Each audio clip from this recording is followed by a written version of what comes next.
set this whole thing up right here. Oh, y'all excuse the dirty room. Um, I'm in the process of cleaning everything up and stuff like that. And I figured I got a Saturday and a Monday off. You know what I'm saying? Might as well tackle some projects. So for the looks like 8 people, 8 cats that are here now, I'm gonna actually get to tell y'all this. Y'all are catching this first. Y'all are catching this first. Of course, I'm gonna be doing some customization stuff on this, going black hardware on this. This is by y'all's popular demand. Black hardware on this. I posed the question: should I go? Should I do keep this tortoise pick guard on this one, or should I go ahead and put the keep the white pick guard on this one? Everybody say stay with the white pick guard, so I'm gonna go ahead and stay with that. So I'll be able to put that back. I have this gutted because eventually I'm gonna take the Seymour Duncan that's in my Luna base as well as the strings and throw that on here. So that should be a nice little touch. And I have these taking off because I think I have some white pickup covers that are coming that should look real dope against this white pick guard. I think that's gonna look fire too. So all the stuff is on order. All the stuff is coming. So y'all stay tuned. I'll probably be doing another one of these while I'm putting all that stuff together, and I'll actually like show the soldering and all that good stuff, tips and tricks. So that's gonna be coming up soon. Hopefully next weekend. So y'all stay tuned for that. But yeah, that's not what this is about. Also do want to tell you some other stuff that's coming up. If I could. So they're just sitting there, just gutted and just hanging.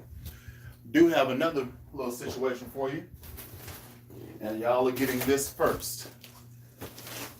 The people at Glarry sent me another bass. So y'all are gonna be getting another look at this one. This is gonna be another project bass. I won't show you now because I like keeping people in suspense. But there's another bass that is gonna be put on the channel. Stuff like that. So, let's see. How many cats do we have in here? Oh man, we got like 20 cats in here. That's crazy. All right, cool, cool. Hopefully focus on your boy. Thank you. Let's see what y'all talking about. All right. Let's see. Yo, what's going on, T-Pocket? What's happening, Philip? What's going on? I don't know what that is. 96. What's happening? Batter hole or butter hole? What's going down? Drew, what's happening? Salad ass. What's going on? Hey man, what's happening? Jack Hammer. What's up, player? Hey, chilling, man. Thank y'all so much for stopping by. And I told y'all I was gonna be doing these customization joints. So let's go ahead and hop into it. Somewhere in between and doing stuff, I'm gonna go ahead and go back and check y'all comments and stuff like that. So if there's some stuff you want to know, or you dig what I'm doing, let me know, man. Hit the like button. Go ahead. That actually really helps me out. You know what I'm saying? That helps the channel out. So everybody that's watching, go ahead and hit the like button or whatever. And I got my sun kiss. Let's go ahead and get into this, right? Let's do it. So, problems with this bass. The problem I had with the bass originally, and it's a very small problem, is it hummed. Like, even if you had both pickups on the same level, it hummed. So I'm thinking maybe the wire that goes from the pots to the bridge, maybe that was loose or something. But I think I'm gonna run this experiment. I think that's gonna solve the problem. I'm gonna swap out the bridge on this bad boy. And just to make sure I have a good connection, I have my trusty sandpaper.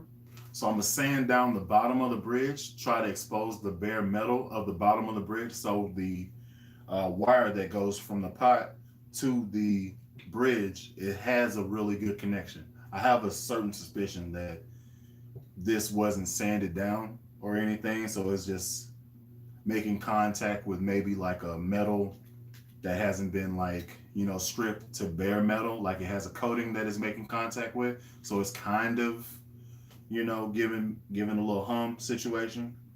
So I'm gonna do that to this one, and hopefully it solves that problem. If it doesn't, you know, it's not that big a deal. I can work with it, try to figure out something different, maybe add in some grounding stuff. I still might gut the pickups off of my SX base and throw those hum canceling joints in there.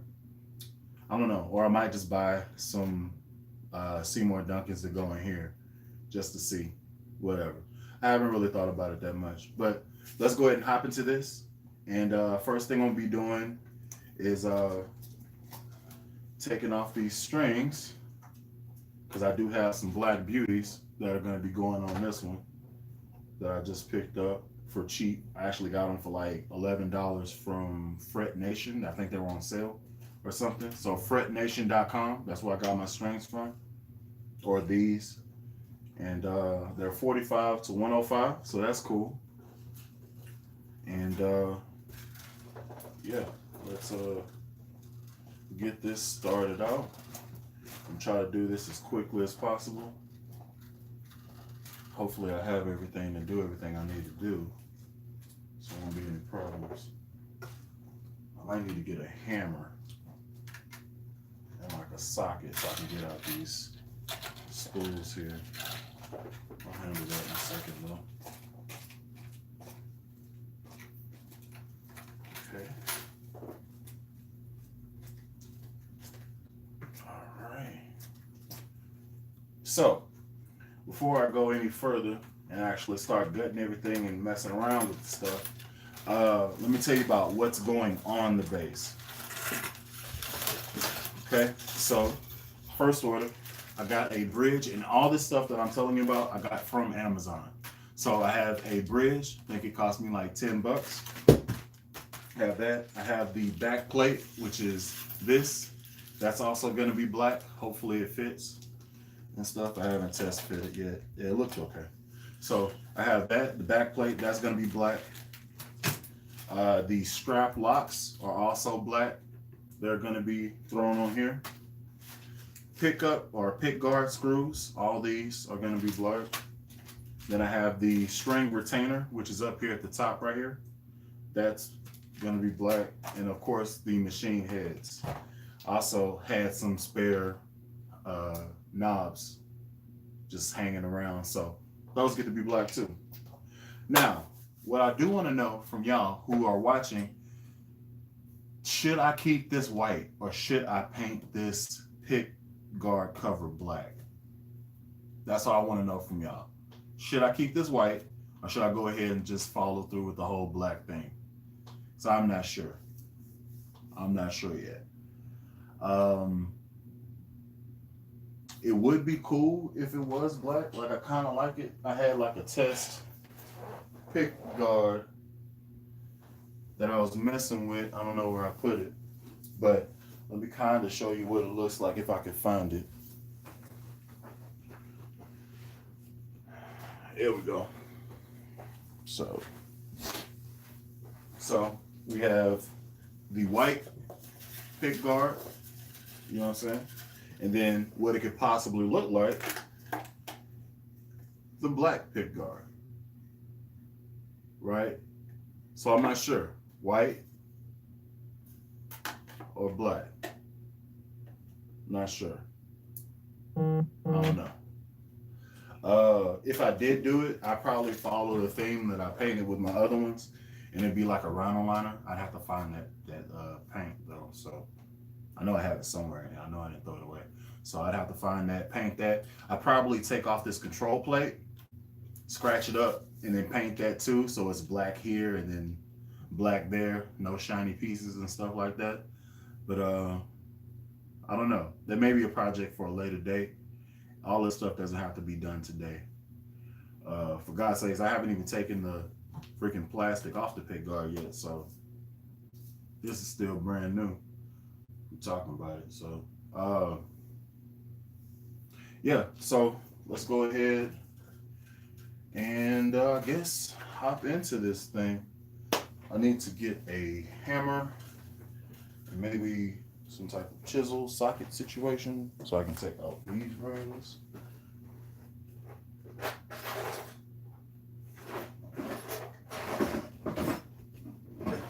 Hammer acquired.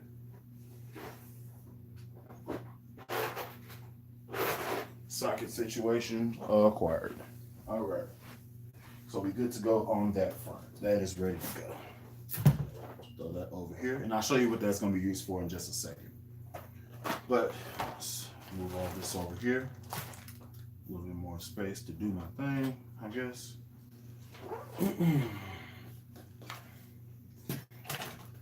And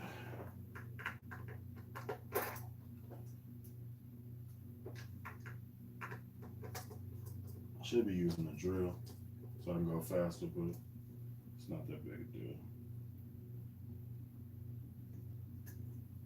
Let's just pop that along.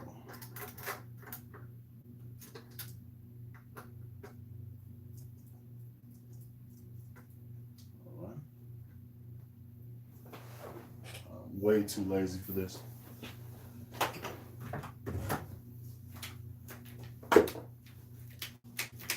Of course you're dead. Ah.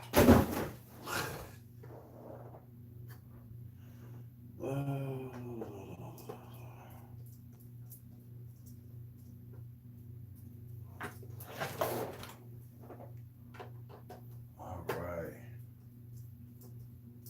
So just in case you don't know what I'm doing, I'm about to change out the tuning pegs, which are these, to the all black version. And again, everything that you're seeing, I got through Amazon and fairly cheap actually. Like, so I think minus the strings, minus the knobs, I probably paid like $47, $48, I think, something like that. I picked up some other stuff I needed for the house, so that brought my total to around 120. But for just these things, and actually 70 something dollars, because I actually got the gold counterparts for a project that's potentially coming up in a video that I alluded to earlier. So yeah, so more of these type videos or more of these type streams are going to be coming up and stuff like that. So I finished this whole thing off. Let me see what the heck y'all are talking about. And I will actually read these joints. Let's see. Okay, go back, go back, go back. Hello, cool. Hey man, what's up, play up? What's going on? So this is JoJo Simmons. What's happening? Hey, do you know why the pickups on a bass pop out and the screws get loose? It could be transportation. Okay, so black. Oh, okay. Henry Ortiz. Brian says the same thing. Painted black, maybe dark gray. I don't know about dark gray. That might be kind of weird. Black, painting black, painting black. Josh, how's it going? Great. I would definitely go with the black pick guard. Okay, cool. So the eyes have it. Black is coming. Okay. White will make the black stand out. That's true. Murder it out. I can dig that. Keep the control plate chrome. Okay, black it out. You won't see the strings if the pick guard's black. That's true. That's a very good point. Chrome and black pimp. Like a limo. Okay. Any opinions on Dean basses? Give me a second. I'll go back to that. Yes, try them and see how you like them. Okay, cool.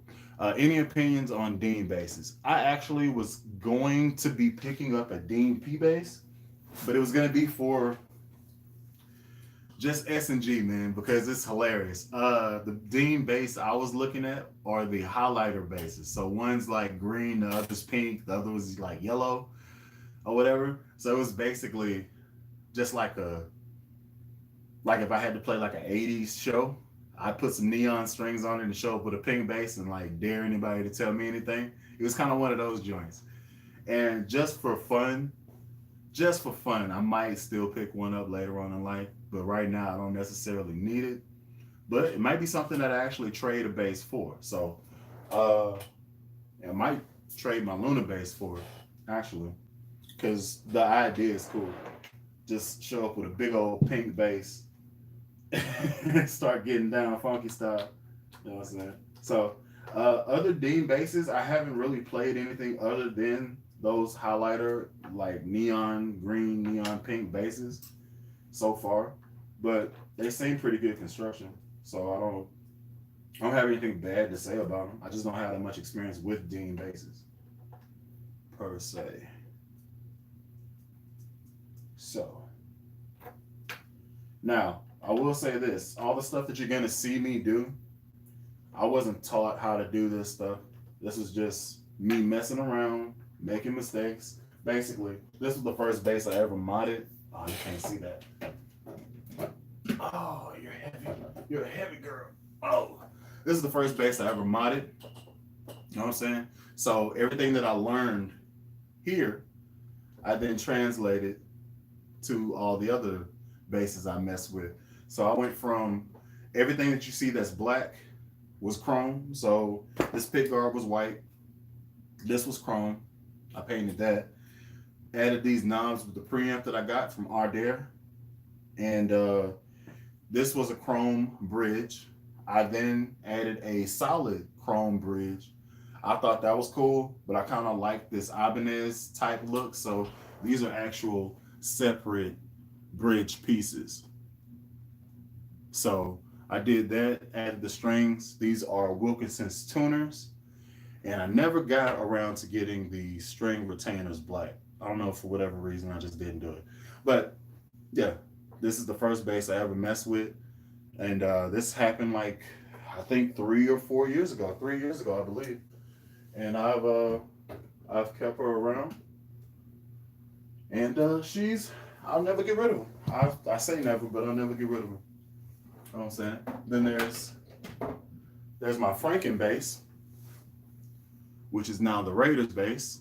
I took this one, added in the Aguilar humbucker, took out the original Squire joint. You know what I'm saying? This one was a piece male type bass. So I had 4 tuners on it. It was cool looking, and I was like, this tuner sucks. So I just kind of swapped it out and added in a chrome one. And it kind of makes it look weird, like an Igor type vibe. You know what I'm saying? Added in the stars, my tab on that thing. And then I took it from having an Ardare preamp in it to making it just a basic passive bass. So it's just volume and tone, just like a regular P bass. And it sounds killer. Like, it still slaps ridiculous. It's great. So that's the second bass that I actually took and modded. Yeah. So it's something that brings me happiness. Just taking something, changing the direction of it, messing with it. It's cool. So, and it don't cost that much to put your own stamp on something. You know what I'm saying? Like, these basses, this bass itself is like $75. Y'all seen the video. But everybody else in the world can have a bass like this. You know what I'm saying? So me doing stuff to it to make it my own kind of, I feel like, puts me a little bit different than everybody else out in the world. So that's a thing that may not be anything to y'all, but it's something to me. And it gives me something to do. And I get to talk to y'all on the weekend, so that's cool. You know what I'm saying? So, all right. Now, let me go ahead and take this out. This will be the first piece that gets finished. Strap locks, that's later. So, here's a philosophy. When you have a project, do you do all the easiest tasks first, or do you save the easiest tasks last and focus on the hard stuff? My thinking is I knock out all the easy stuff I can first. That way,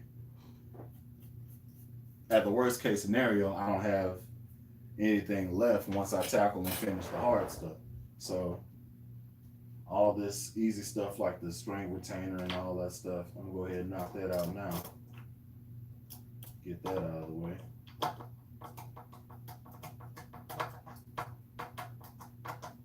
sure that's good to go.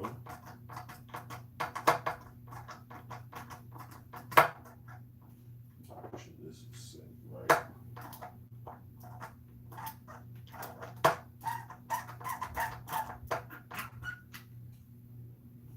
These are set up.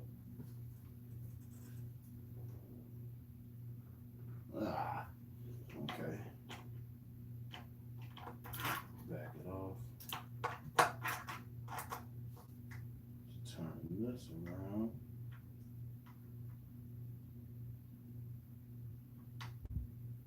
There we go.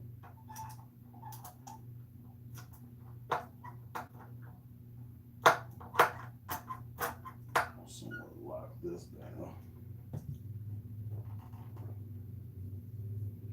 And that should be good to go. Okay, so first piece down.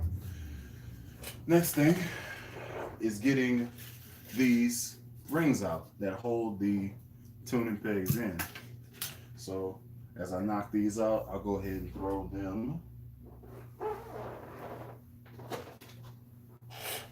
in here. That'll work.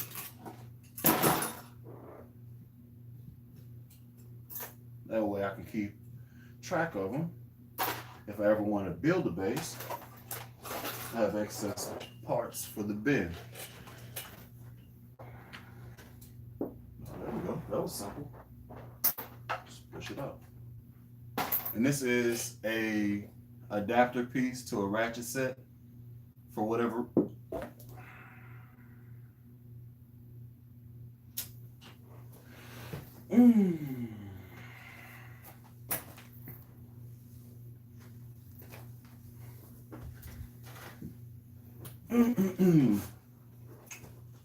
Yeah, this is an adapter piece to a ratchet set. For whatever reason, this is the perfect size to push out these little rings. So that's what I found. And I thought I was going to have to use a hammer to get it out, but it worked out pretty good. So there's that. But I probably will have to use a hammer to put the replacement rings and stuff in. So let me, should I go ahead and put in the back piece on back here?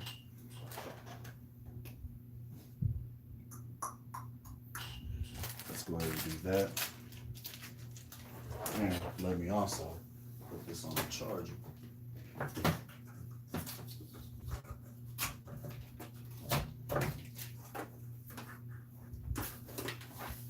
Just in case I need it later.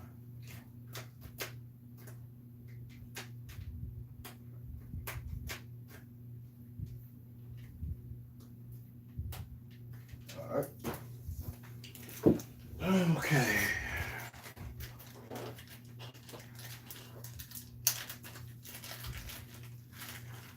Back piece. Screws. And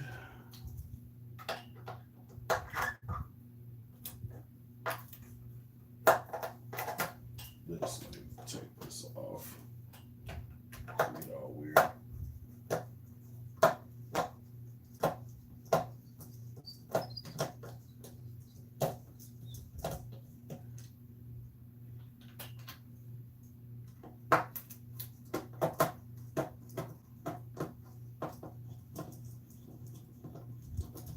So yeah, like I said earlier, eventually I might swap out the pickups for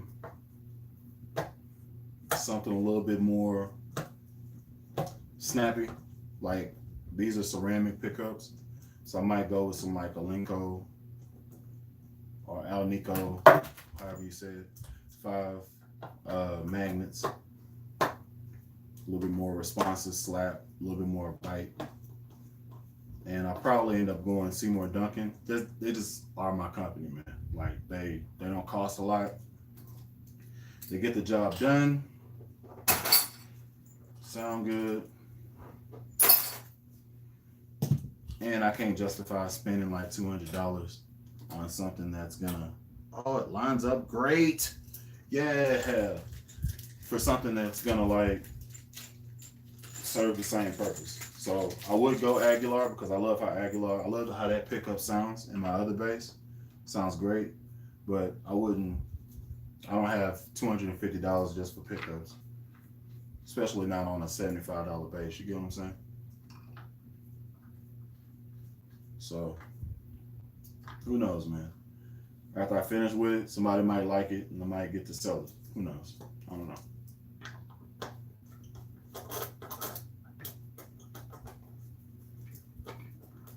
I never plan these things. I just kind of do it because I feel like it.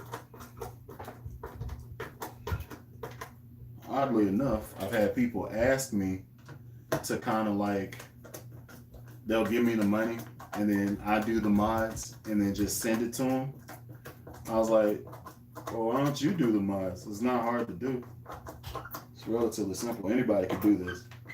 Anybody that has YouTube can modify their bass, or modify anything really, because YouTube has everything possible that you want to modify. Oh, and if you haven't done this yet, for all the 27 cats that are here, if you would, go ahead and hit that like button. It actually does help my channel, like as far as analytics and stuff like that goes. So if you could, please do hit the like button. And we're gonna power through this. Hopefully I can knock out all this stuff in about an hour, so y'all can literally see everything I would do to the bass and you can be able to repeat it yourself. So I'm down. That's tight. That's tight. That's tight. So, neck, straight, nice. All right. Now that that's done, I can go after this bridge, take out these strings, possibly using on another bass later. So they're pretty good. Only like 2 weeks old.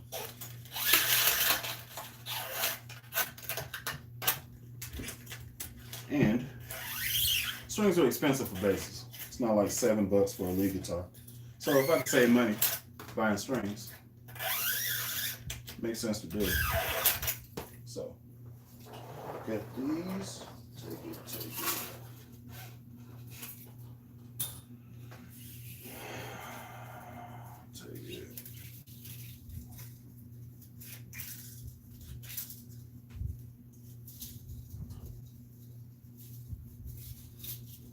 Once, pull this side through, and you're good to go. Drop it in the bin. All right.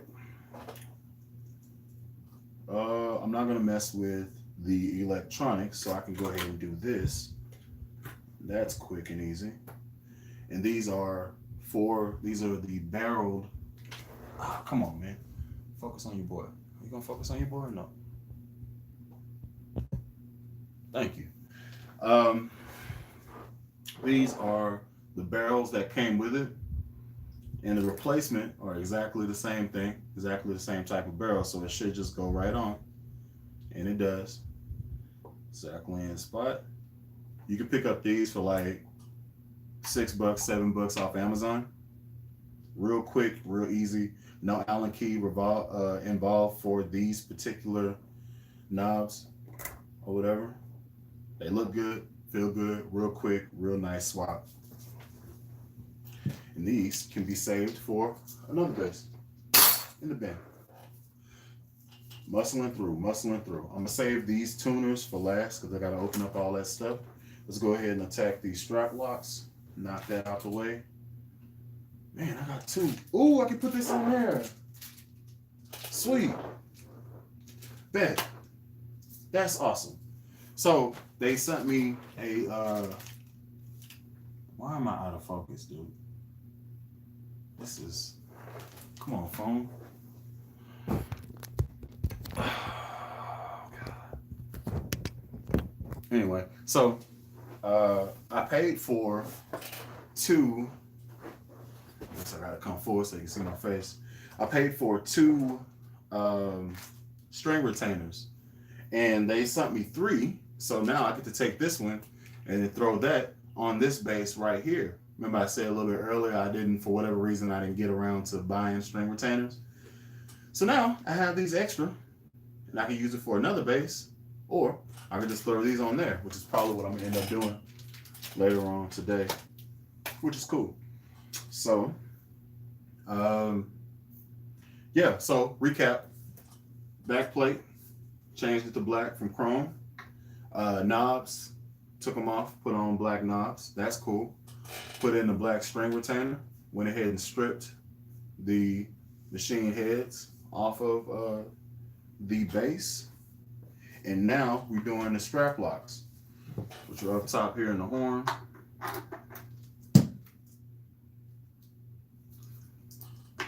Side note, never buy a ratchet screwdriver, it's really annoying.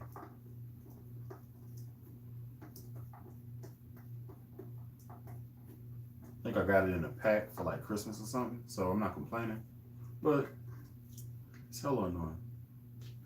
That's one strap lock off. Or, what do you call this? Strap peg? I don't know what you call that. Strap peg? Maybe strap peg. In the bin.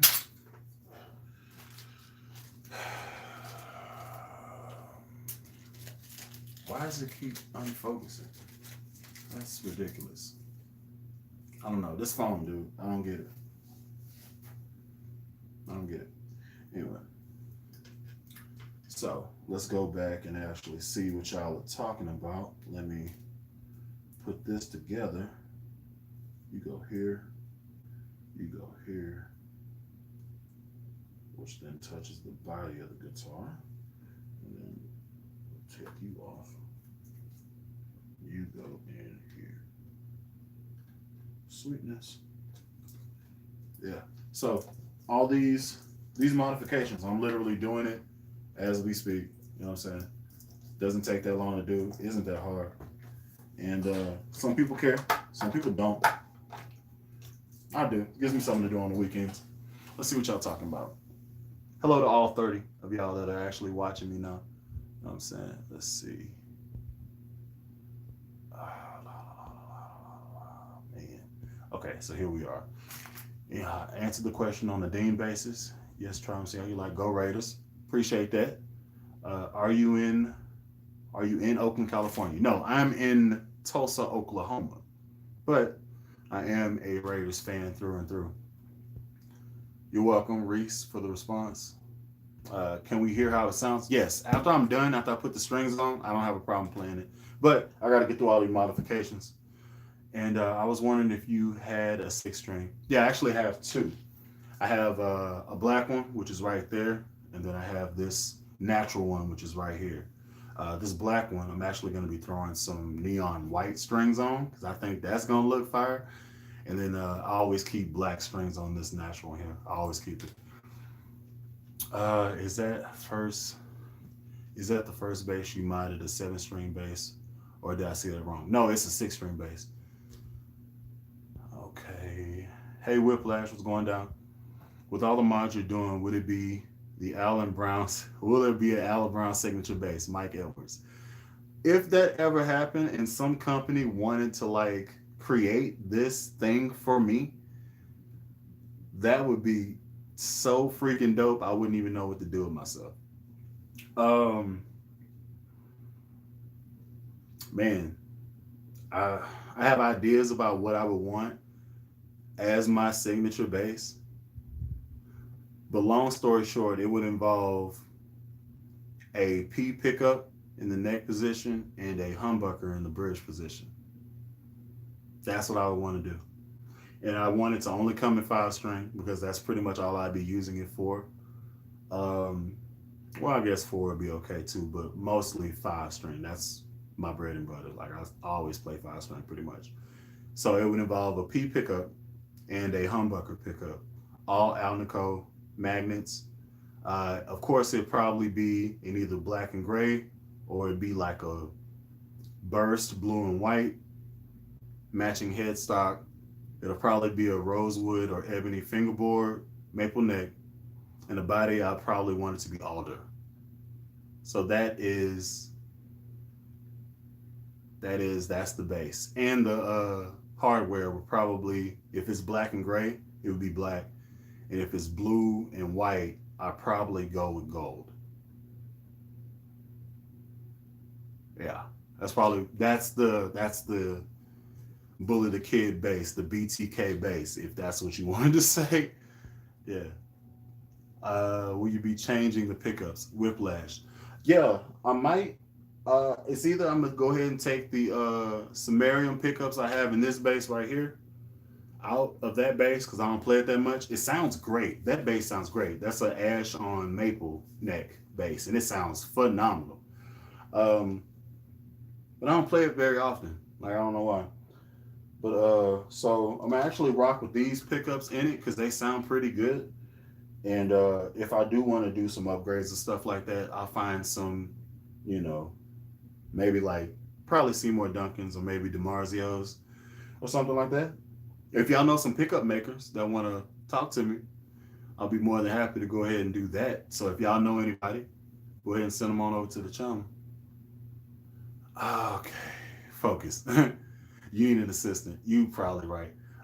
Can you bring a bass back up to factory space? Yeah, I can. I just don't, because I don't really get rid of my basses often, especially the ones I mod. Because of your Fender Rumble Stage 800 review, I'm buying me one. The headroom is incredible. It is. It's ridiculous. I actually don't own it anymore because it was I got a deal on it. They were like, "Hey, I need a cab like right now. How much did you pay for it?" I was like, "I paid $799. I'll give you $900. Take it. You want the pedals too?" It was like, yeah. So I sold it. It's gone. Yeah. So he took it and he liked all my settings that I had set up for. Like I created different amp models and stuff like that, like in succession, and I named them for what I would use them for. And he was like, "Yes, perfect. This is exactly what I want. $900 right now." He pulled out his wallet. I was like, "God, dog, man." Here. He gave it to me. I think I bought a bass. I think I bought that black bass right here. No. Where you at? Right there. Yeah. So let's see. Can you focus? Oh, okay. Talking about the camera. I think it's setting 31. How's your Saturday going? Morales, we're going pretty good, man. My bad. It's called Stadium. Hiya. What's up? What's going down? Hey. What's happening? What's happening? Jeez, all y'all been talking. I feel bad. Do you have a bass with a P humbucker configuration? No, I don't. That's why I would want one. So yeah, I got PJ. I got like 3 or 4 PJs, I think. PJ. It's 1. That's 2. That's 3. Yeah, I got 3. Yeah. I got 3 PJ basses. So haven't really got to that stage yet. But if I did get a deal to get a bass made, that would definitely be my choice. If I had the opportunity to do it. I'm trying to show y'all what I'm doing down here. All right, so still doing the strap lock thing. I just did one. All right, so screw through the knob, washer on the end.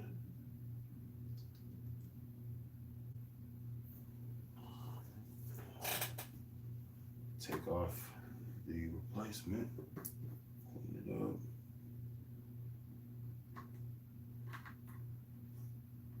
Yes, indeed. And like I said earlier, everything that I got is off Amazon. So y'all could do this to any bass. You don't necessarily need to pay somebody to come and help you like customize stuff and all that ridiculousness. This is just a little time, a little patience, tad bit of elbow grease. Good to go. So that's strap locks. That's taken care of. String retainers are cool. Hang out over there. Machine heads. So, problem with buying replacement tuning pegs is not every tuning peg lines up to the same thing that you took out. So you're always running the running the risk of buying a tuning peg that isn't like the holes themselves don't necessarily line up and stuff like that. So there's that. And here are, yeah, that's all. So throw you over here. Let's go ahead and hop into it. Scar my base. Okay, so when you're changing out these tuning pegs, first thing I'll go ahead and do is I'll lock down all of my little ring terminals that go in the holes here. Try to lock those in first so you don't have to worry about them later. And grab something so I don't scar it up.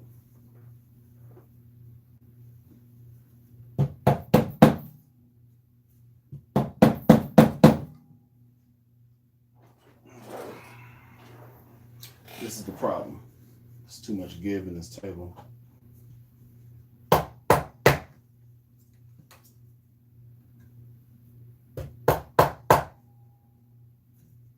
Good to go. First one down.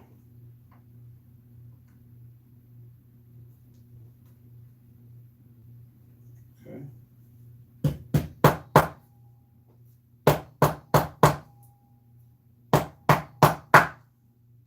Second one almost down.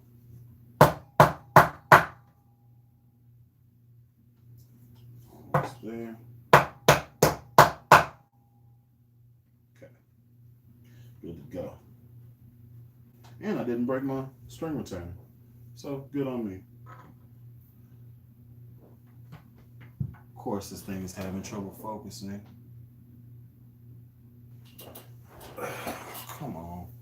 Freaking thing. Thank you. All right.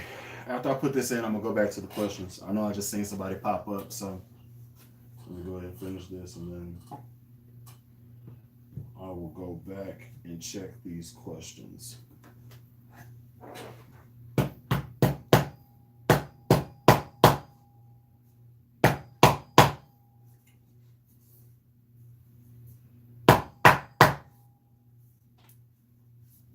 Almost.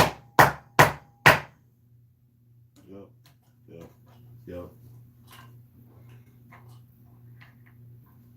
So yeah. Well, how's y'all Saturday going? My wife and my son are out of the house, hence I can make all this noise without people screaming at me because they want to watch Grey's Anatomy. And for the time being, life is pretty freaking sweet. So yeah, almost. Good to go. So,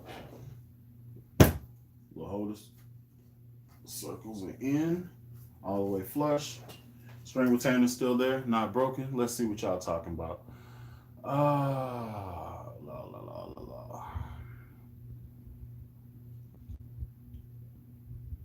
Okay, dude, I love my glare bass. Same finish as yours. Cool, man. Hey, Mike, did you get the bass because I had it and I did a review, or did you already have it? That's my question. Dot inlay or block? I would always choose block inlays, or, which I'm probably gonna end up doing in this one, buy some stickers and throw them on top of there. Like I'll probably end up throwing some stars on this bad boy. Maybe some, yeah, I think stars. It's a nice running thing. It's pretty easy. And just run stars for the inlays and stuff. It's different. Let's see. Hey, what's bass customizing? Bass customizing is taking it from the stock, what it comes as. Most basses come with chrome on it. Most of them do. Doesn't change the sound, just change the aesthetic. Just looks different, looks cool, in my opinion.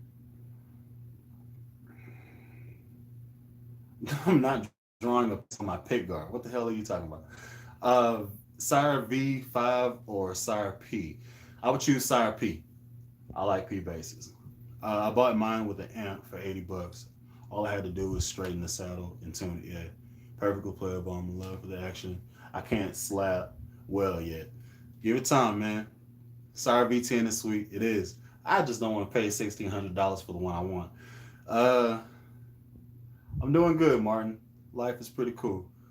Life is pretty cool. Whiplash, I like your hat. Appreciate it. Amazon too. $8. Had it first. Okay, I did. I dig it. Stickers. They won't pull off. Very cool. I'm gonna try that. No, they don't. Surprisingly, I actually did that to 3 of my bases. So check this out.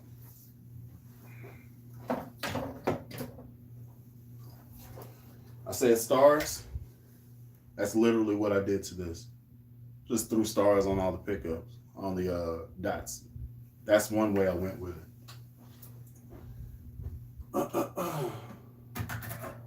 Another way, I actually did stars on my M2 as well. Only difference is you can't really see them unless you're really looking for them. So they're all there though. They're there. So I did that there. And I believe I do not have that base in here. Or I haven't used it. Ooh, I haven't used it yet. Yo, I didn't put it on there. Oh, that'll work out nice. All right, cool. So evidently somewhere in there I have fleur-de-lis somewhere in there. So I'll be throwing fleur-de-lis symbols on here. Yeah. And they gold too. So that's going to look real good. Yeah. That's going to happen. So I got to remember that before I put these strings on. Go ahead and throw that bad boy on there and stuff. And yeah. So let's go ahead and knock these out. And it looks like they kind of line up. Kind of. A little bit off. But enough to where I can make it work.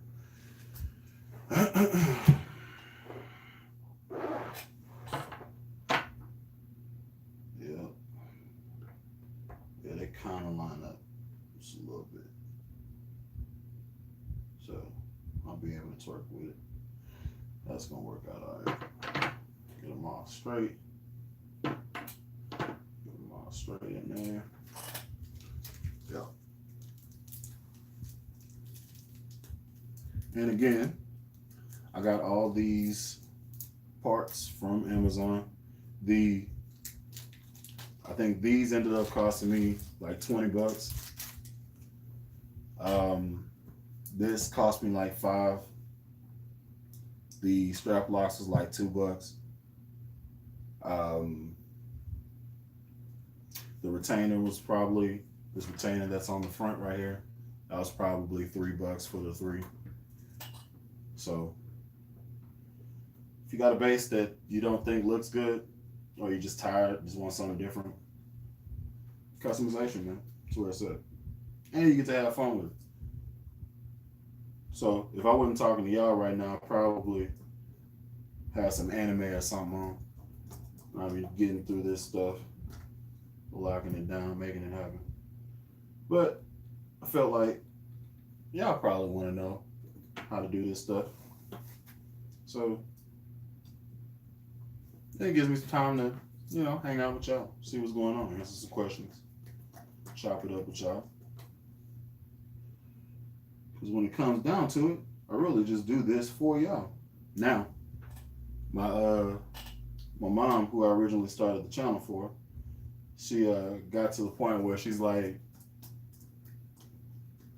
I just took your videos, stripped them down to MP3s, and then just cut them and made them into a CD. So like my jam sessions and stuff, she just took them, downloaded them to her phone or downloaded them to her computer, converted them to MP3 from MP4, and then edited them so that they stop whenever I get to talking again, which is really impressive considering she's like 60 years old. 58. So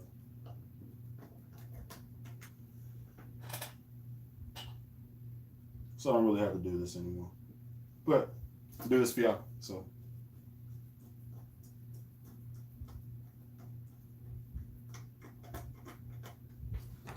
side note, thank each and every one of y'all, because I think the last time I checked I was like 70 away from getting to 20,000 subscribers.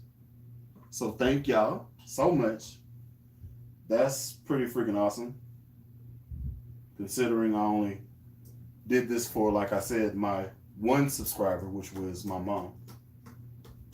I had no idea people would actually give a dang about my personality or give a dang about my content or anything like that. I just didn't want to have to travel 10 hours to go back home just so she can hear me play. You know what I'm saying?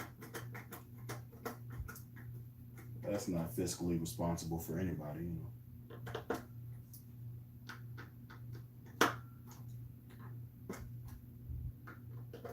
Locking it down. Locking it down. Locking it down. Okay. Now the hard part. Making all these stable.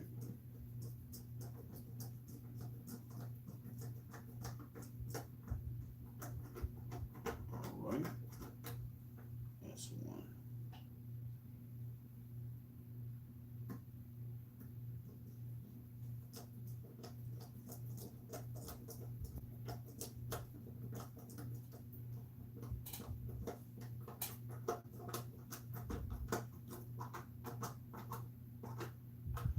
Well, so there's multiple ways you can do this part here. You can either take your drill and drill brand new holes, or you can do the right thing and just, you know, screw into a caddy corner. I'm lazy, so that's what I'm doing. The right thing, you know. So far, so good.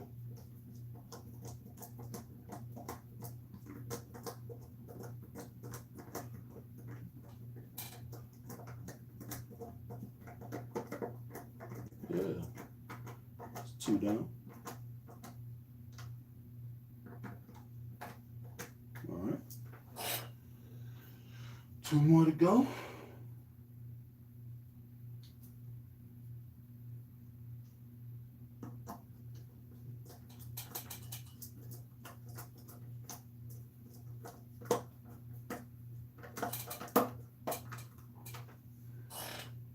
And I figured I should do this on a Saturday, considering most people are going to be drunk on barbecue or just drunk on Monday. And I kind of want to play this at church tomorrow. And for those that don't know or who live in the area, I go to Life Church now, Midtown. You know what I'm saying? And great place. Great place. Pastor Craig is the man. It's my dude. And yeah. Music is straight. It's very, very system. Like, it's not a whole bunch of just hoopla and screaming and all that stuff. It's a structured system. It works. Oh yeah. Oh yeah. Oh yeah. Good to go. Looking good. Feeling good. Solid. Solid. We out here, boys. Last pieces. So you're knocked out. Throw you over there. Don't need you anymore. Okay, so the part that I was not trying to do, I have to do the pieces here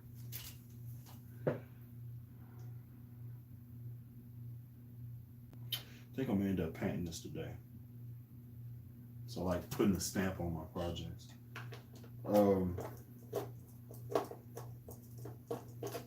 Take out these bridge here.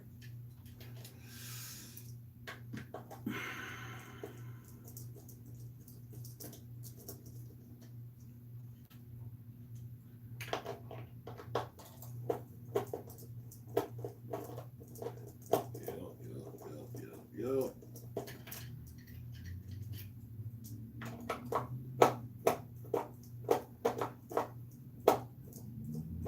Now, what I will say is, this bridge, there is absolutely nothing wrong with it. So if I had just a scrap of wood and I wanted to make a base, no problem using this.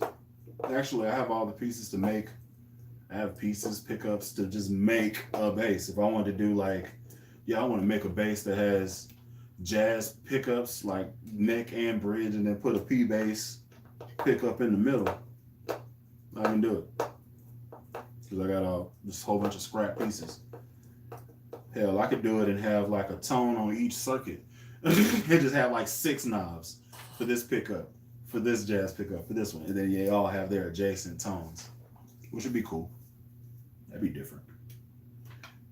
I could do it. So, if anybody knows any carpenters, send them over to me. Because I'm not good with routing.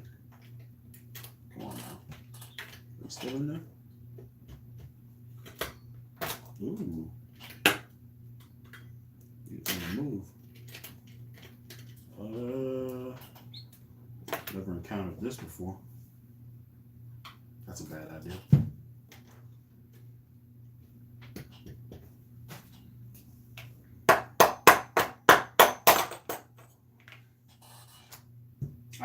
So this is what I assumed was happening.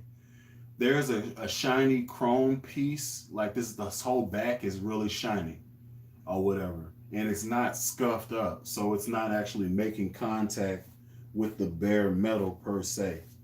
So what I'm about to do is I'm gonna scuff up the existing piece I have, and I'm hoping that it lines up with the existing holes, so I don't have to like re-drill anything to make this whole process extremely easy.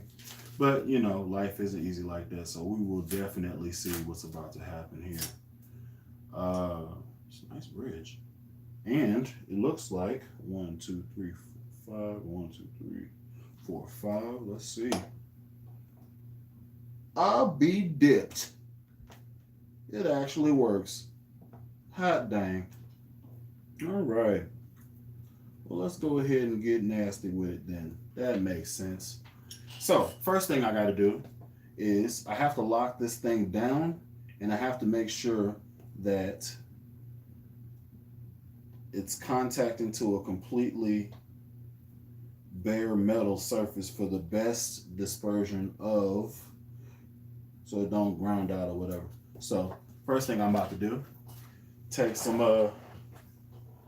good gritty sandpaper, give the back a good old scratch, you know what I'm saying?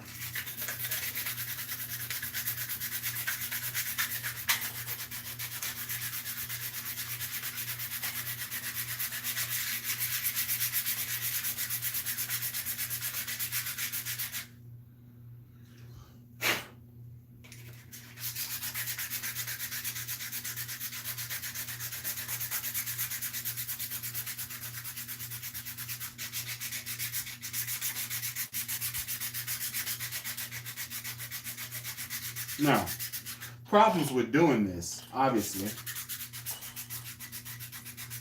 if you do it all willy-nilly, you get all crazy with the scratching and stuff, you go to the edge, and then the edge of it is going to have like silver flakes, and that's not what's up. You're trying to murder it out, right? You know what I'm saying? So, you got to kind of be careful, but also be a little bit rough with it. Also helps if you tear down the piece of paper so you can control it better. So I kind of do one good pass horizontal, and then another good pass vertical, Make sure I got some good, like, even bare metal spacing. Keep in mind, all of this area will not be touched by the wire, but I want to have it in a place that even if it is anywhere on this piece, is going to get some good solid stuff to bite into. So hopefully this takes care of that overall hum, aside from the 60 cycle hum from it being a jazz bass. So yeah, I'm just scoring it, making sure we good.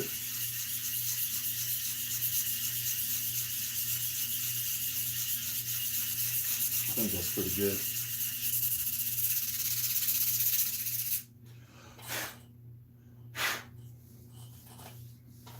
Dry surface, pants check, good. All right. Flat. Nah.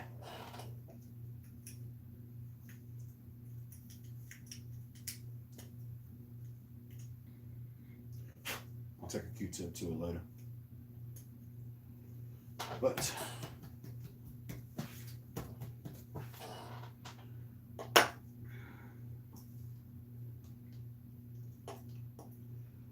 wire has enough. I cannot believe this actually fits real good. That's wild to me. Take these, throw these in the bin. Now, because I changed the bridge, this whole thing has to get intonated again. I'm very aware of that. But it shouldn't take me too long. And I kind of have an idea about how it's going to end up being. So I'm going to go ahead and preset it to that, what I think it's going to be. And I have a video that's out. It's how to set your guitar up or how to set your bass up, part 1. And it kind of goes through what you're looking for, what you're doing, and stuff like that. And this is just a rough estimate. Like, this is just to get me in the ballpark of where I think it's going to be. So that's what I'm doing. And I still have to set the height and all that good stuff. So I do have to do a full setup on this whole thing after all this is over with. So pretty excited about it though. This is an extra one? What is this?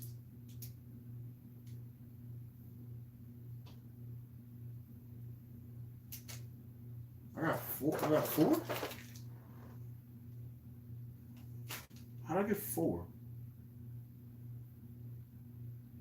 They gave me a string retainer with the bridge. Well, today is just, yes. All right. What the heck? Yeah, man. Yeah. Yeah. That's what I'm talking about, baby. Get in there. Oh, yeah. That's going to be great. I love spares. It's just good times. Just good times, man. Good times. Good times. Gave me an Allen key. Oh, man. Oh, man. So, Allen key came with the bridge, which is cool. So I can do the adjustments and stuff for the height and all that good stuff. That's sweet. Appreciate that. But more importantly, I got to lock down this bridge placement and also make sure these wires are straight. So that's locked in. Wires look good. Line it up, line it up. Middle screw.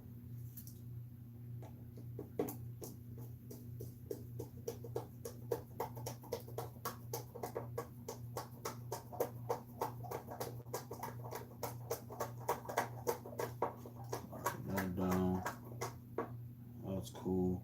Almost down to the surface. Then outside screw.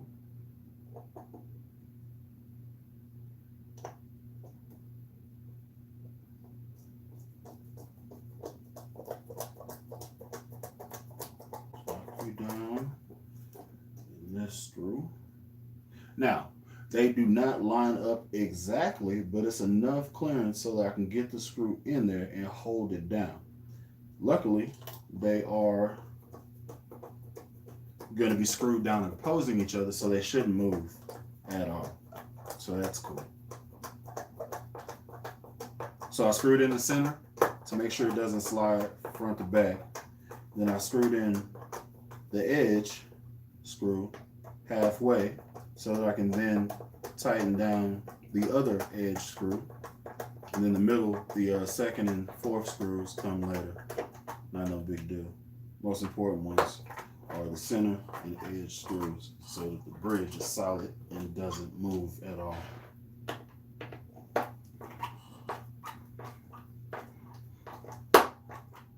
That's what we're looking for. Lock it down. Yeah. Now these other screws just fall into place.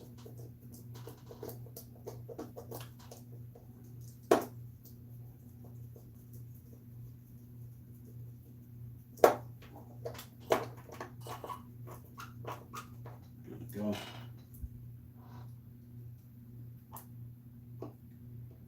Now, what's different about this bridge? It's a 5-point bridge, and the one I took off was a 7-point. So it had screws that were in the front of the bridge, and this one does not. As far as stability, I don't know. We're gonna see, but it should do its job. And I bought this bridge and put it on the other one, so that one's been pretty solid, pretty straight. This isn't a high mass bridge, but it isn't a dinky little cheap plastic one either, so we will definitely see what's about to happen.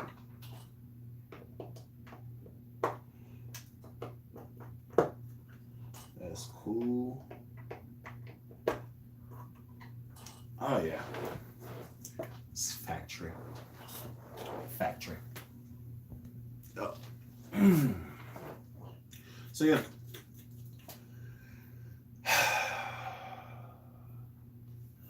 I would like to paint this pick guard. And I know I said I was going to play with it white, but I feel like that's going to be sexy. So, what do I do with that black pick guard? What do I do with it? Like this? With all these, with the black hardware though? Like I can't even put it on there to like make it stick. But like this, with the black hardware though, I feel like that looks real good, man. I feel like that looks real good.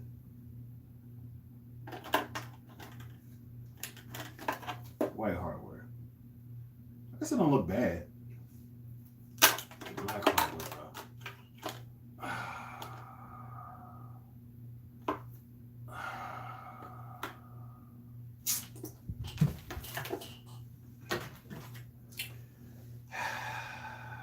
Well, I'll come back and do that. So y'all will find out whether or not I can handle this later. That's how I operate. So, yeah. All these bags up. Keep you trash. All right. Scrap in the bin. I'm gonna need you later. Let's go ahead and take out all these screws.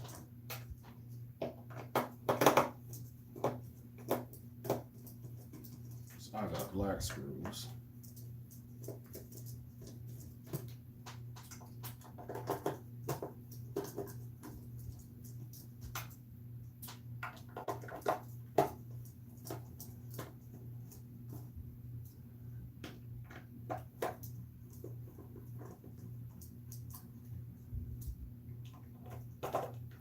The only thing I'm saying for sure that it's gonna stay chrome is probably the control cover, because it kind of goes with the pole pieces that are exposed. So I know for sure those are gonna stay like they are. These ain't really doing anything. And as far as I know, I've never seen any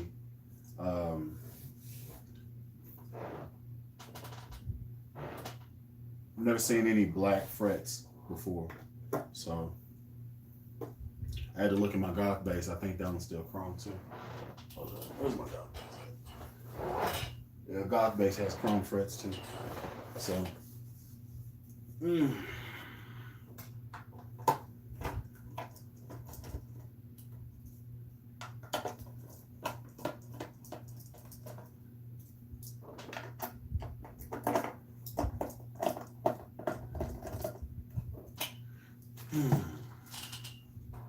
collect all y'all up. Going in the bin.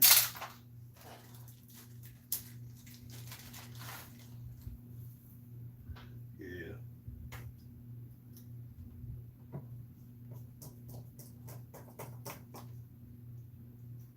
Oh.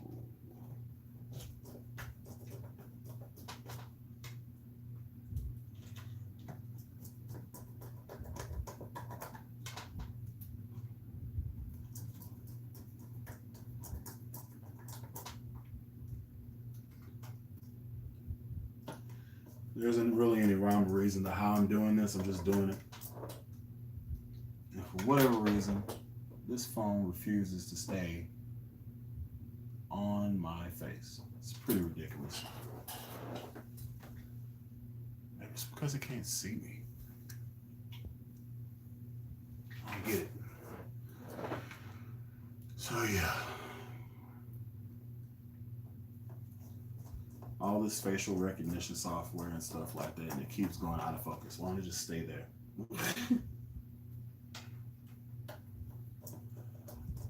Oh man, so I still got 30 of y'all rocking with me. If anybody else just showed up new, go ahead and hit that like button. It actually does help the channel. Again, thank y'all for rocking with me, watching this whole process. And I'll do a recap once all this stuff is actually done for those that joined halfway through and stuff like that. Let me say this. I said when I first started this channel, I wanted to do it just for my mom. Now that I've been doing it and stuff, the thing I want to do, like I really want, is like the 100,000 subscriber YouTube button thing. I think that's freaking cool. I want one.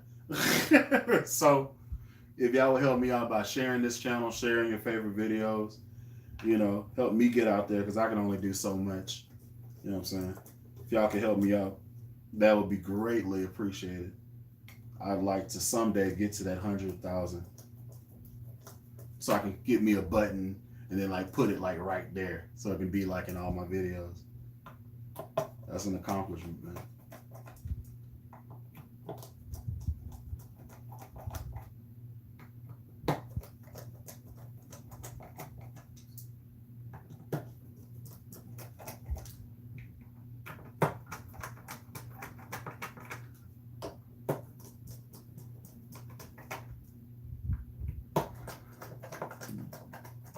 Now that I think about it, I'm not even sure why I'm even putting these in here, because I know me, I'm going to eventually, I'm actually start looking for this Rhino liner spray, and I'm probably going to end up having to do this today because I can't leave good enough alone. It's just a personality flaw. I just can't do it. I just can't do it.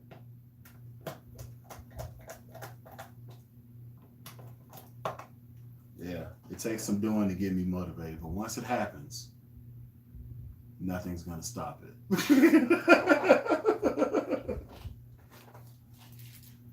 Yeah.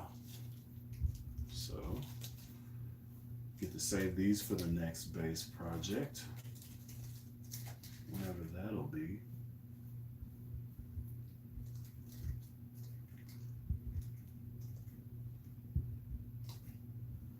Swap out some rusted screws or something. So that's gonna be cool. You're good to go. You're done. So I guess the next step, let's see, let's go through the inventory. Locks, done. Bridge, put on. Looking good. Later date, later date, possibly. Knobs, done. String retainer, done. Butt piece, done. Done. Let's throw some strings on this thing.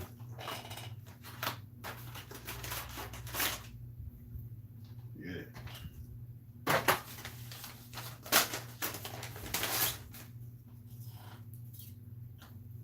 Oh, yeah.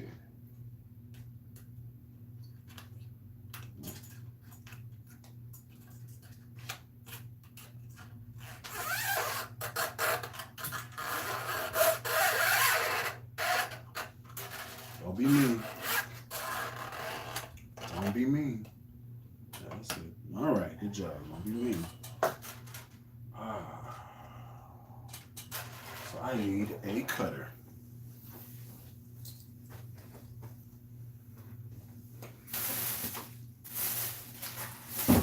Oh, Lord.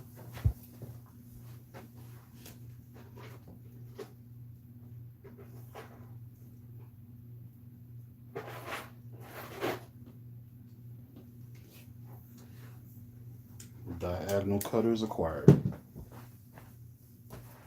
Matter of fact, just for my own purpose, let me go ahead and see if I have this doggone spray. Where would it be?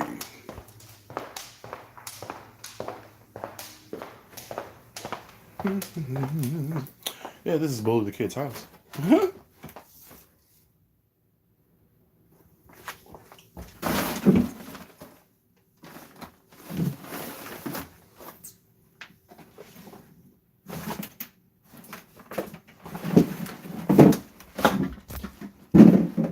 Sorry about that. I seen a spider and I freaked out. Let's see here.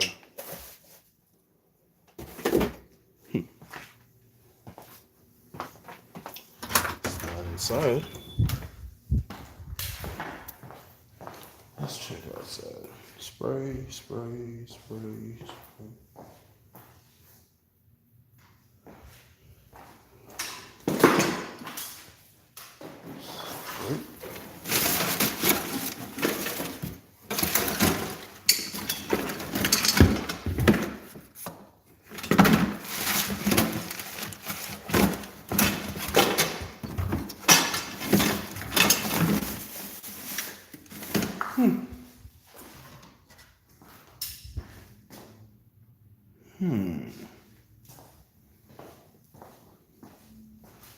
If I was spraying, where would I be? Probably in a place hiding from me. Bars. Alright. Alright, so let's see what y'all talking about. Let's see. Stickers, they don't pull off. Very cool. I'm gonna try that. Just kidding. Are you gonna add any special preamps? This is J. Paul at about 30 minutes ago. If I did add a preamp to it, it'd probably be Audaire. They're my go-to. And they relatively cheap. Like you get an Audaire preamp for like $89, $99. For their high-end one, it's like $150. So if I was to go with the preamp, it'll be Audaire.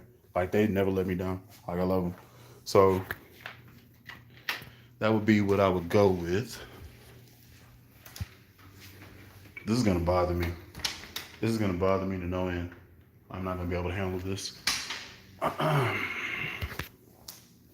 right. Anyway, so it's gonna be a white pick guard until I can find another can of spray to spray it or whatever. But before I put these strings on, let me see if I can find these sticker situation.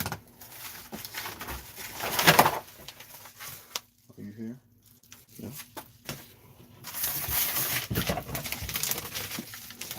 Are you here? Many different stickers. Bands.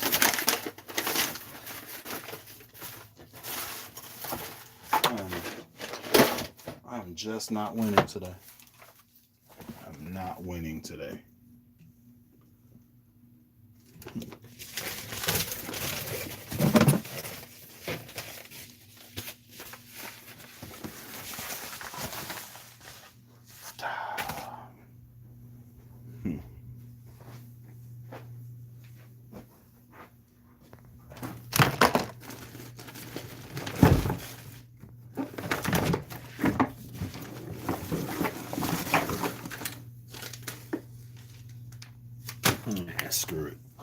I'll buy some more. That's how I end up with 3 pairs of the same thing. Yeah. All right. So forget it. String time. So that's about to happen. Let's see what y'all talking about here. Hmm. Just bought a Nate Mendel signature bass with EMGs. It's amazing. Okay, cool. EMG Geezer Butler pickups. Okay. Have you tried EMG Geezer pickup set? No. Okay. Glarry or Squire Bronco is my first bass. You should probably choose a Glarry because Bronco basses are really small and they really feel cheap. You need to do it. They are the best. Okay. I had my dream bass. It was a 1977 fretless Music Man Sabre bass, and I let it get away from me. Cool, bro. Thank you, Griselda. I appreciate that. I appreciate that. Uh, I appreciate the donation. Thank you so much. Warmoff has some cool options. Think mahogany body, Indian rosewood top, Indian rosewood neck, and a Babinga fretboard. Unlined fretless might do it on a J bass. Black hardware gold screws. You were doing a lot of stuff, Elephant. That's a lot. Tony Levin sound on Sledgehammer is my favorite. Okay. He used the EBS octave pedal. Okay.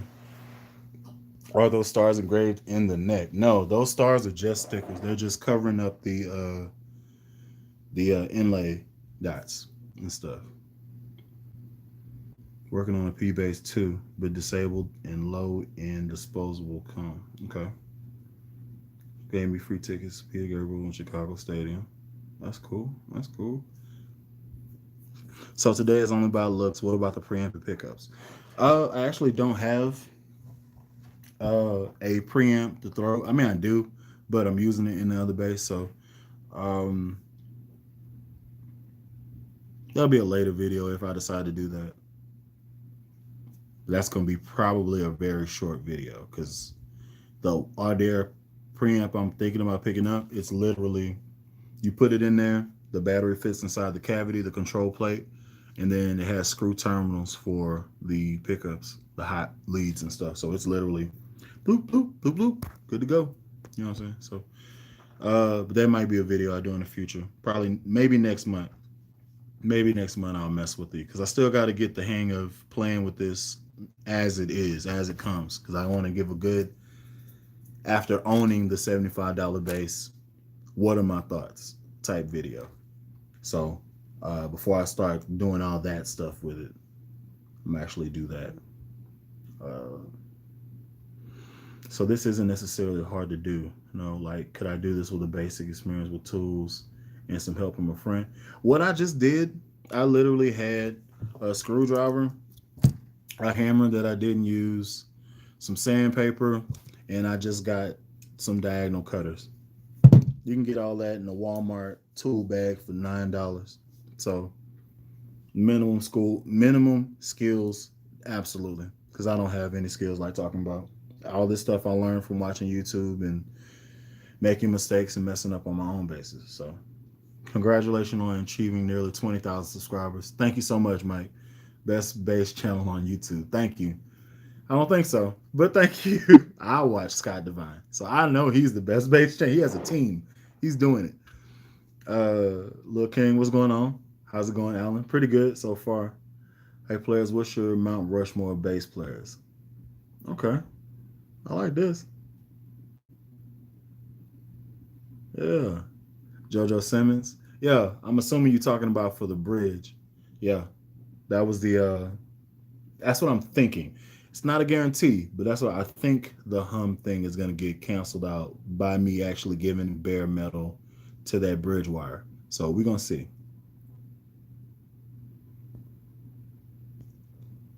All right. Man, I like how y'all talking to each other, man. That junk's cool, man. That's dope.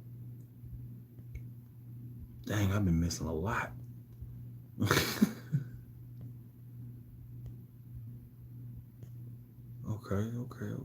Okay. What's going on, guy? I don't think they're gonna make a 5 string for this particular bass. I'm not sure yet, and I will definitely keep you posted if it does change.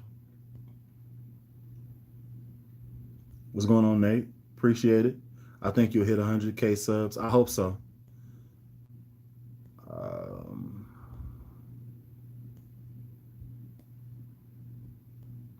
Okay. Okay. Let's see. What do you think about mumble rappers? You should do EMG pickups in the bass. They're extremely underrated. That's true. But for me, I've played a bass with EMGs and they weren't necessarily bad. They just didn't, in that bass, they didn't give me what I wanted. So I kind of strayed away from it.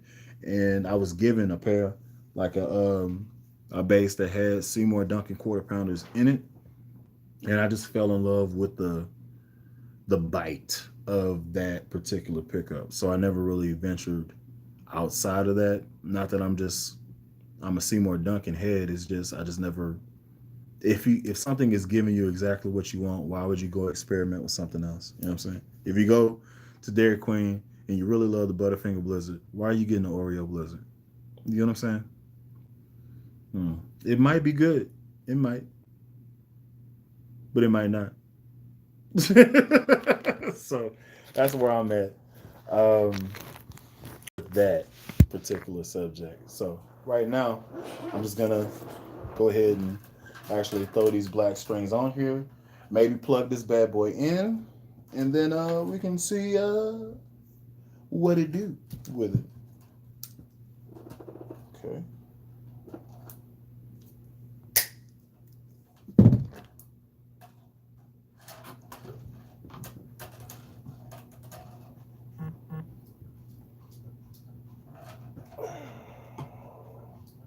Apologize if y'all heard that I have I'm a part of a group me thing with my fraternity, and they're always busy. Always busy. So if it goes off, that's what that little buzzing sound is.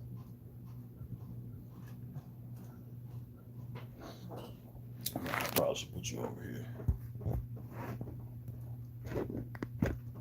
Alright. Easy. Alright, cool. So all I'm doing right now is just winding these bad boys pretty much. 4th string down. 3rd string. I feel like I should have y'all up at a better vantage point so you can see stuff. You know what I'm saying? I don't have any place I can do that with.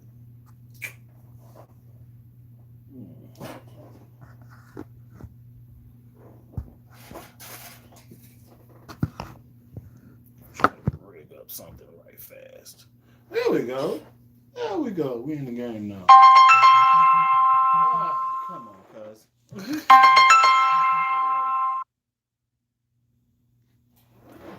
Anyway. Sorry.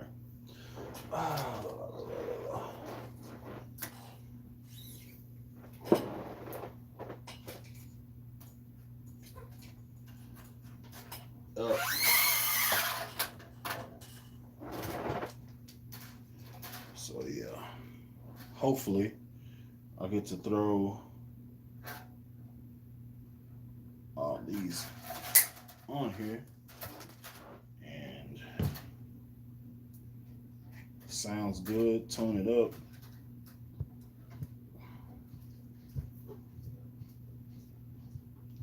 I know for sure I'm gonna have to mess with this intonation heavy because I want to play this at Life Church tomorrow. If I can. Oh, that looks good. This is gonna be dope. Oh, I'm so excited. It's gonna be dope. So excited.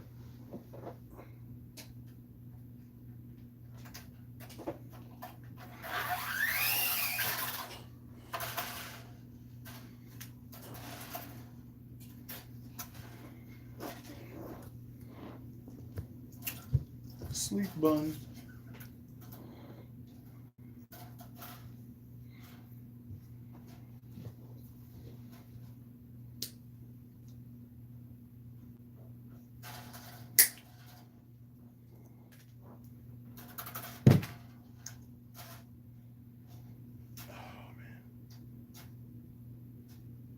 Okay.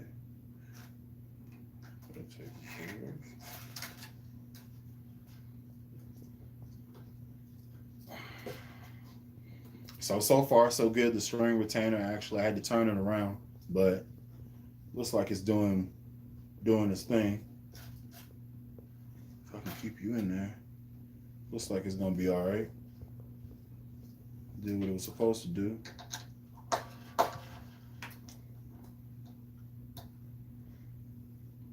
Which is good. Last one.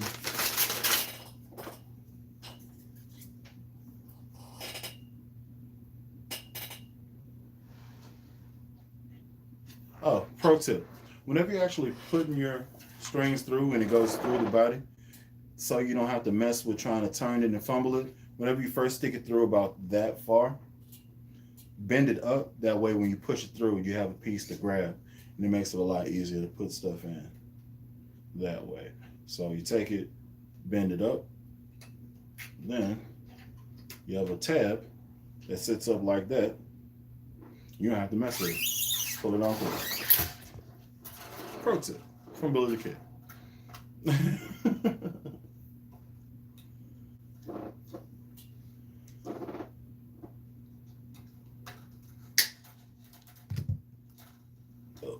Yep.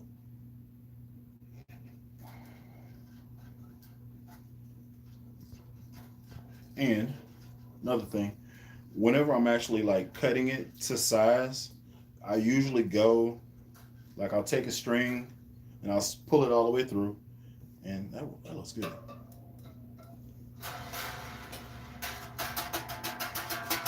I'll pull it all the way through, and I usually stretch it, like, let's say I'm putting on this string right here, right?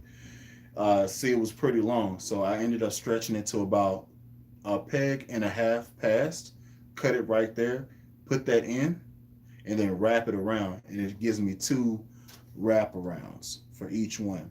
Is it a thing that you got to do? No, but it kind of makes everything look cleaner on your headstock. You know what I'm saying? And it shortens the amount of time you actually have to twist it to get your tune up.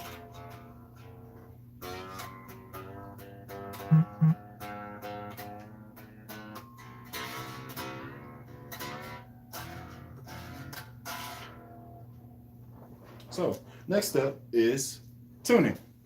But in the meantime, in between time, look how sexy that thing look, boy. Ooh. There, check that out. We out here. We are out here. That thing look good, boy. Thing look good. Definitely gonna paint this black. That's gonna happen. That's gonna happen. I'm gonna do that. That's gonna happen. So let's get this popping off here. Move this out the way. Got my tone hammer ready to go. Plug you in.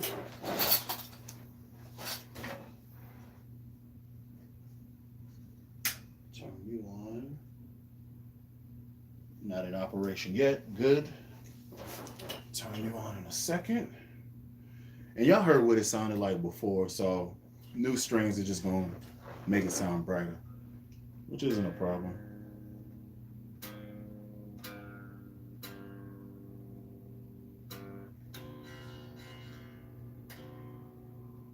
The ear isn't too bad.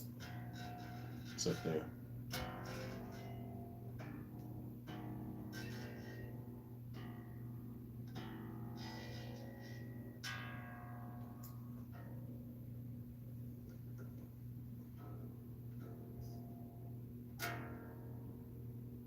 Now, of course, because I just put on a new bridge, all these saddles are all over the freaking place.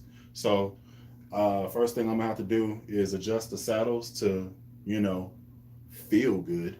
And then I'll be able to go ahead and do what I need to do. The neck is still straight. That's cool. But the whole headache is in the saddles. So how I'm going to go ahead and go about doing this is And this is when you first get the bass. This is kind of like the setup situation stuff.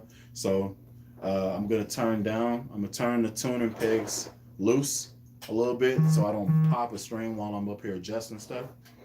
And I'm gonna go ahead and lower down the bridge pieces as I think they should be. So I'm kind of trying to keep them level to each other. And also, that might be good. I gotta go and mess with this one now. And I'm gonna go ahead and mess with this one as well. This one's real crazy. It might be straight. Might be it. Give it one last push down here. Bring this over here. Level them out.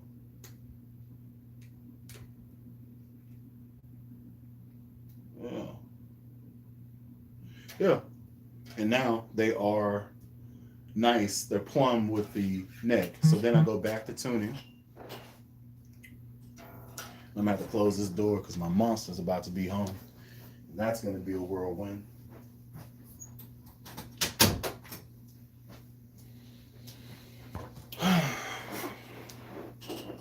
It's gonna be a thing. So I'll go ahead and pop the tuner back on. Go back to tuning.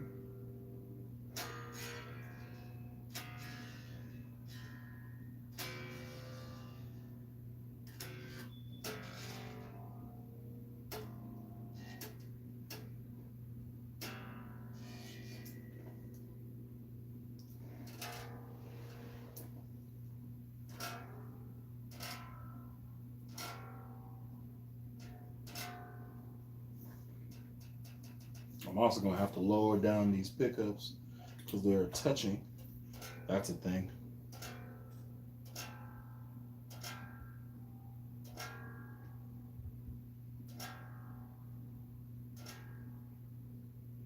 Yeah. So let me lower down these pickups. Anybody else showed up? They don't even make a PJ, so I doubt a 5-string will happen. Maybe, who knows? Ibanez BTB405 5-string, a good bass. There's one on eBay for $350. It is a good bass, but you don't know what the person might have done to it, so I'd be wary of it. I'd actually take really good pictures of it or request recent pictures of it because it could be messed up. What's the best strings for a slap bass? I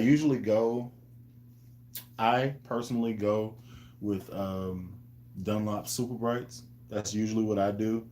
I've been given a string from the MJC Ironworks company, and I'm gonna be doing a demo on those. But the guy I was talking to, he told me that those strings were actually the best, or some of the best strings for slap and how I play, and they're cheaper than the Dunlops and Diodarios and stuff like that. So I'll be talking about those coming up real soon and stuff like that. So y'all stay tuned for that.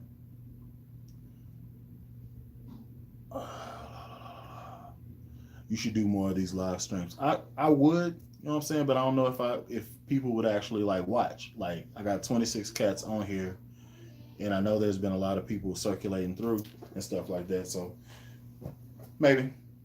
I don't have a problem with it. I actually like doing this type of stuff. So we will actually see. So, gee.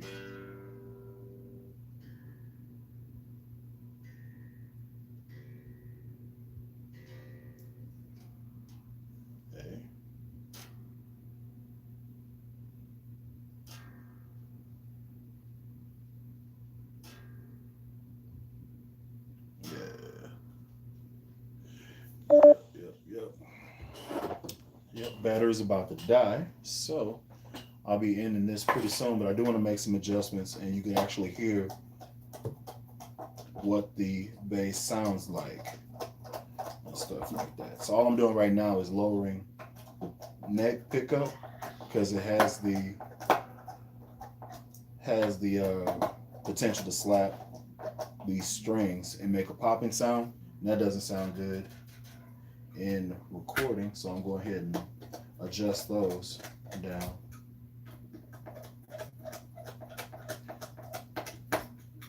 So I can play these notes and not have to worry about if I dig in too far, is it gonna pop or make a grounding sound or anything like that. So, okay, it's hitting the fret. That's good, that's good, that's good. I can actually go a little bit higher with these.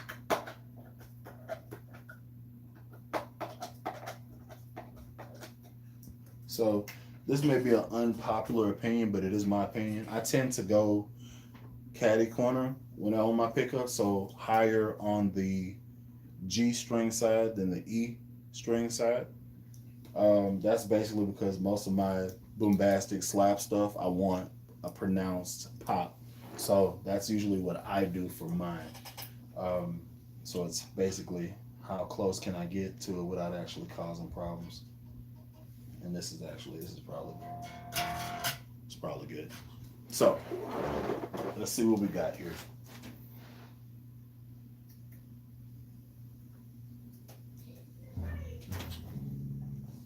All right, we are in business. Now, keep in mind, I haven't intonated the whole thing yet, so.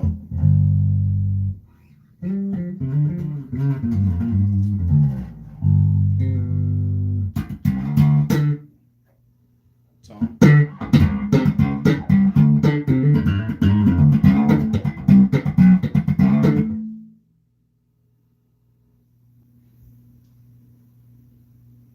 Okay, full volume.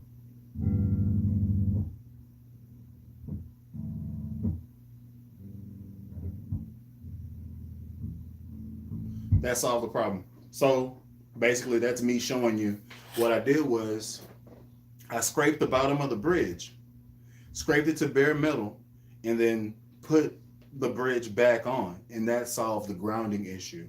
So I'm gonna go ahead and take that philosophy, take off the bridge that's on this blue base, and probably go ahead and do it to the newer one that's coming just to get it on even playing field, and then run it that way. So that proves what I told you. So volume all the way up. If I stop it from ringing, no hum. Now there's a hum when I do just one.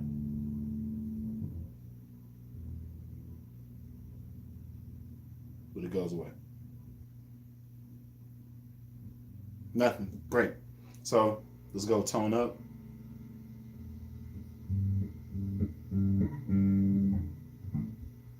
Only thing is like that is because I have a high powered tweeter. That's the only reason why it's humming like that.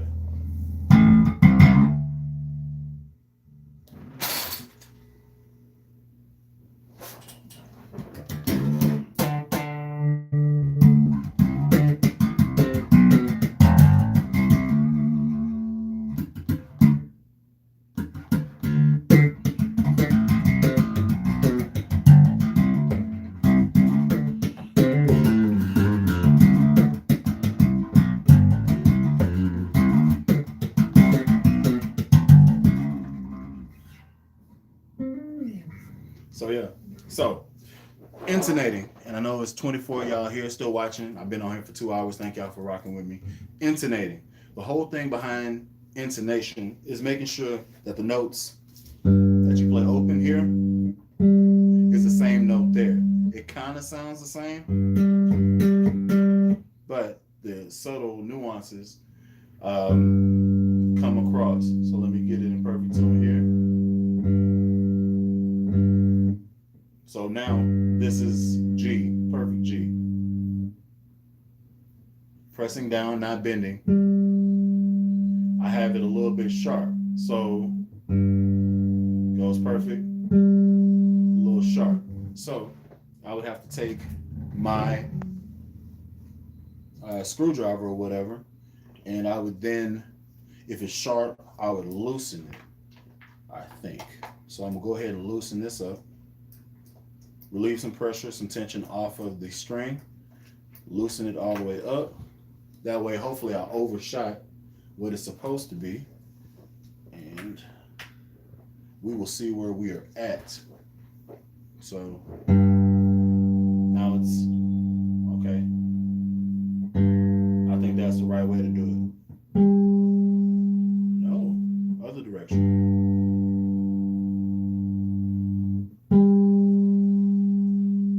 Okay, so we tighten her up.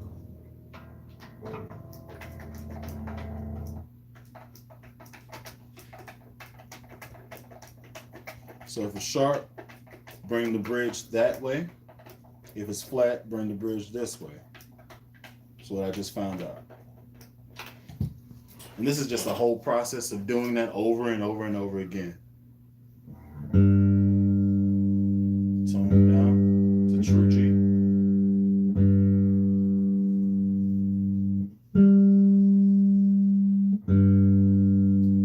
Tone down. Okay, a little bit more, and we should be good.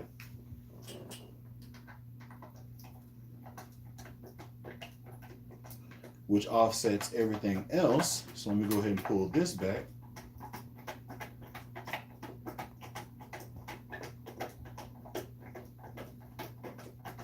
And offsets this.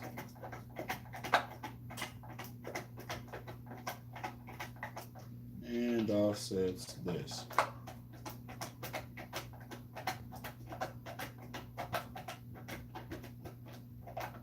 Another thing I should say is this type of stuff can vary per string that you use, like string brand. It could mess up intonation. So be aware of that if you do actually venture to the dusty end of the bass often. So I just want to say that just in case you know what I'm saying, we're doing that. So actually, I can't really do it. Tune up to tune. That's even. That's right there. It is right there.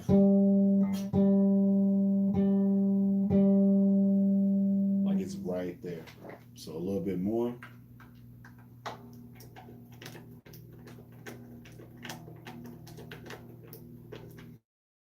And I don't know how many turns means whatever percentage. I'm just turning, getting a ballpark.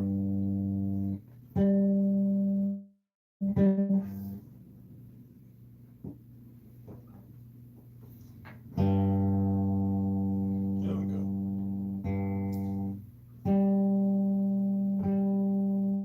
That's good enough.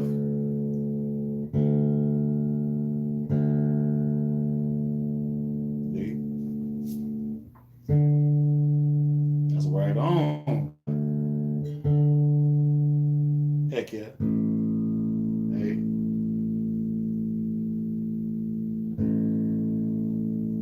Okay. Okay. Let's bring you in a little bit more. You almost there. This is literally what intonating is. Tune back to true. Establish your bass line. Get it there. Actually, I wonder if I could turn this around so you can see. Turn this whole thing around. Let's see. I don't know if I could do this.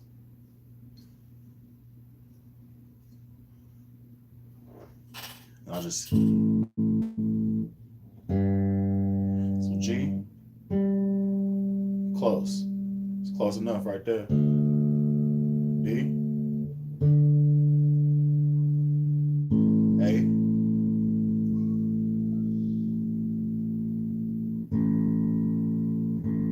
This is a lot harder than I thought it was going to be.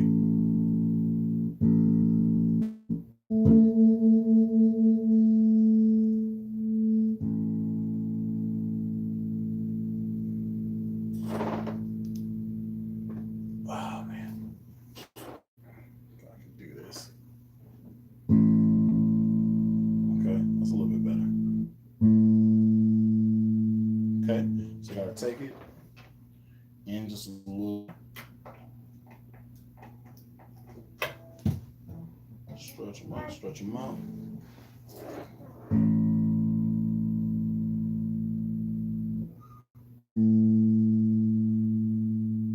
Money. E, tune to tune to true E.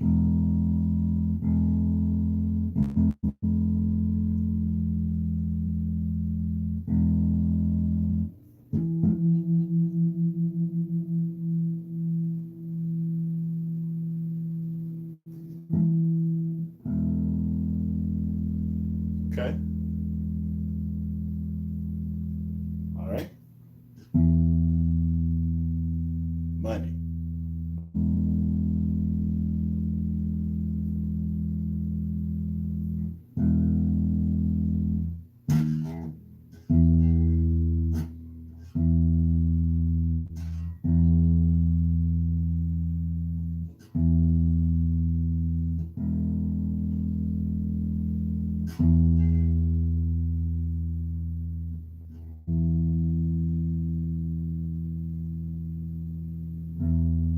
Thinking about it.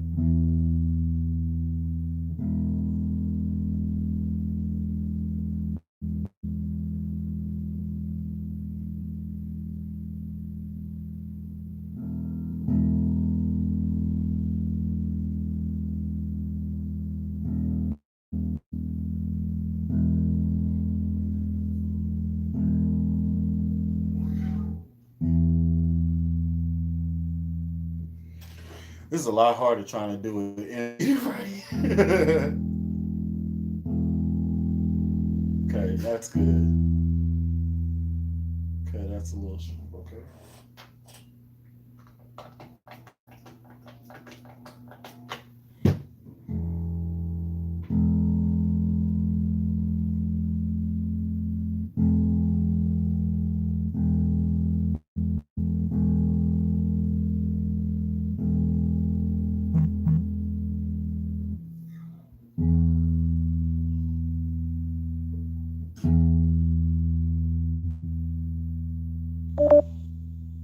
But yeah, so my phone is about to die, but that is going to be the end of the video. Um, I'm gonna actually go ahead and lock that in when I can actually look at it and know what I'm doing, not the inverted way. But I just wanted to show you what I'm doing. And that second note that I'm playing is the 12th on each string. So I'm playing it open, and then I'm playing at the 12th fret, and that's basically trying to zero in, make sure by the smallest minute little detail that they're the same and stuff. So as long as it's like within one click or either way, that's good. But OCDs collide. So, try to get it as perfect as I can. Uh, yeah, man. When the next church video? I really do not know. The whole setup is a little bit different. So the church is actually it's like a concert type church. So it's not like your traditional like Baptist church or anything. So all the stuff that I would play on the stage, you probably won't be able to hear much stuff. Sound comes from outside in the back. So I'd have to set up a camera out in the galley so that people could see or experience it or whatever. But we'll see, man. Maybe one day. One day. All right. How do you like your string action? I generally keep it low. Whenever I pick up a bass, it's either sky high or too low and causes buzz. It's easier to do rather than it being sky high. So I usually keep mine low. Hey, bass bro, I noticed that you don't really speak music much. Do you read music at all? No, I don't. I can because I did like tuba and baritone and stuff in high school, so I know how to read it. But translating that to bass immediately, I have to take some time, take some practice. What strings you just put on the bass? I actually went with Black Beauties. I don't know what the heck I did with them package, but what did I do with the package? I just had it. Anyway, yeah, I use DR Black Beauties and stuff like that for it. What type of bridge did you get? I just got a bridge from Amazon.